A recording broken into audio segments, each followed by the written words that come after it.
Long वेटको थाक्यो।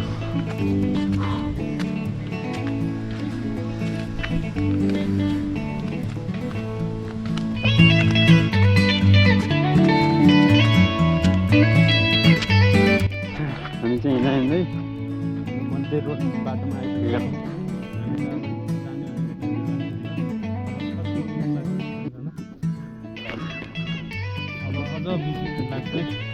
नयाँ बाटो पनि देख्न सक्नुहुन्छ।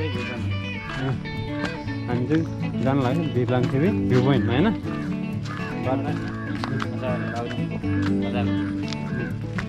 बाटो देख्न सक्नुहुन्छ। यो रातो माटो छ।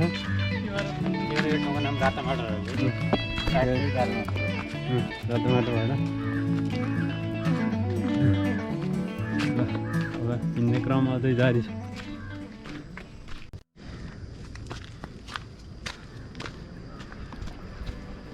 यो पनि एउटा सानो भ्यू पोइन्ट हो बागलुङ बजार। बागलुङ बजार यतातिर छ भने यहाँ चाहिँ एउटा सानो पुल देख्न सक्नुहुन्छ। तिताङ र बागलुङ बजार जोड्ने पुल छ त्यहाँ। यो चाहिँ हाम्रो तिताङ एरिया, यो चाहिँ बागलुङ।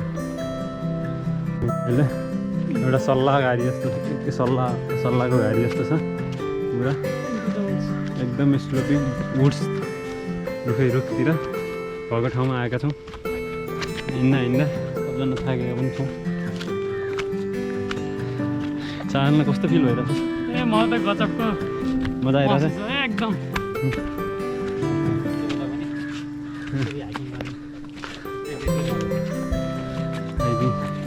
यो चाहिँ हाम्रो इभिनिङ हाइकिङ हो।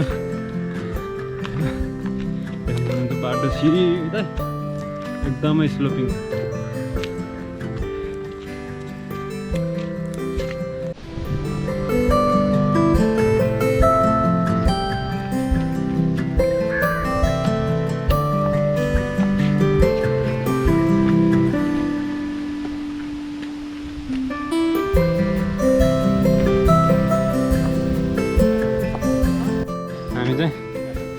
यो रातो माटो पिच गरेर चाहिँ यो बाटो हामी यहाँ आइसकेका छौँ।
हामी चाहिँ एउटा भर्खरै ताल जस्तो एउटा सानो पोखरी बनाइएको छ। उतातिर पहाड पुरा तिताङ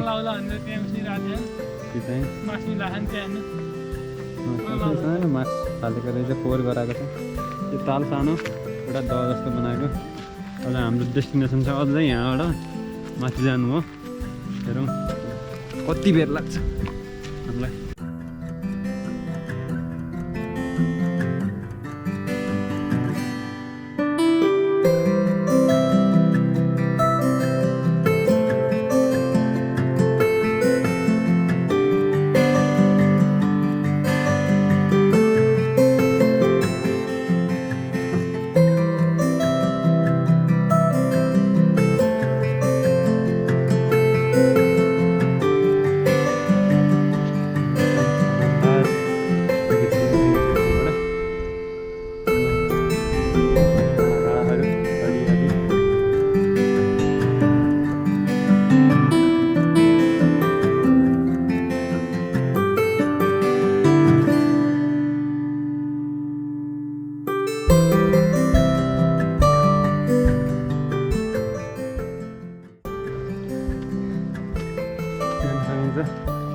कति उकालो छ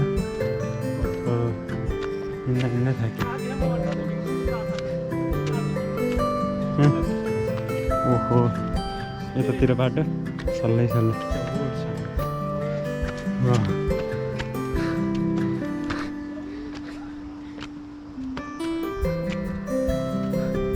एकदमै ठाडो उकालो छ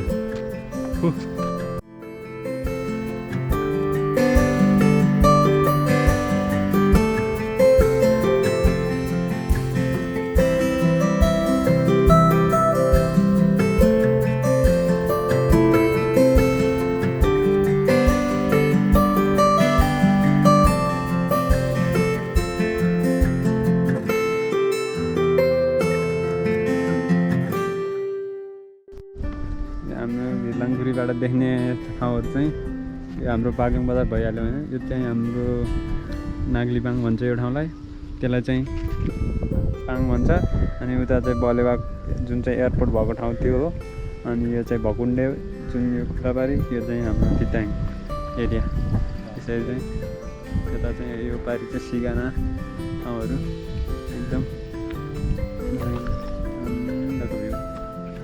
शानदार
हामी चाहिँ अब भिरलाङखुरीबाट फर्किने क्रममा छौँ। बाटो देख्न सक्नुहुन्छ भर्खरै बनाएको कारणले एकदमै वर्स्ट कन्डिसनमा छ, पानी पऱ्यो बर्खाको कारण पुरै गइरहेको छ। अब हाम्रो बागलुङ चाहिँ यतातिर हो, हामी चाहिँ यताको बाटो खेतको बाटो जान लागिरहेको छौँ। बाटो चाहिँ एकदमै त्यति राम्रो छैन, हामी फर्किने छौँ। देख्न सक्नुहुन्छ भिरलाङखुरी डाँडा, त्यहाँ चाहिँ ठ्याक्कै रिजमा चाहिँ एउटा पञ्चकोट छ, जुन चाहिँ एउटा बागलुङको एकदम महत्त्वपूर्ण स्थलको रूपमा अहिले स्थापना भइसकेको छ। पुरै यहाँ बारी देख्नुहुन्छ, मकैको बारीहरू, यतैखेत एउटा गाउँले जीवन प्लस मोटरले गर्दा नयाँ अनुभव छ, देख्न फिल गर्न पाइन्छ।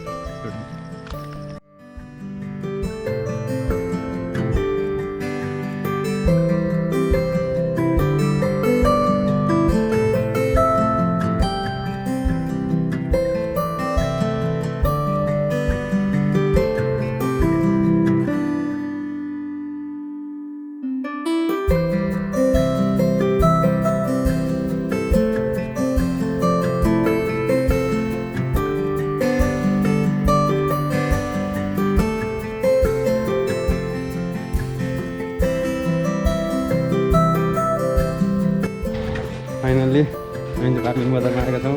हामी भिरलाङखुरी गएर लगभग 2 घन्टा 3 घन्टा जति बस्यो। अहिले चाहिँ ठ्याक्क बागलुङ बजारमा आएका छौँ।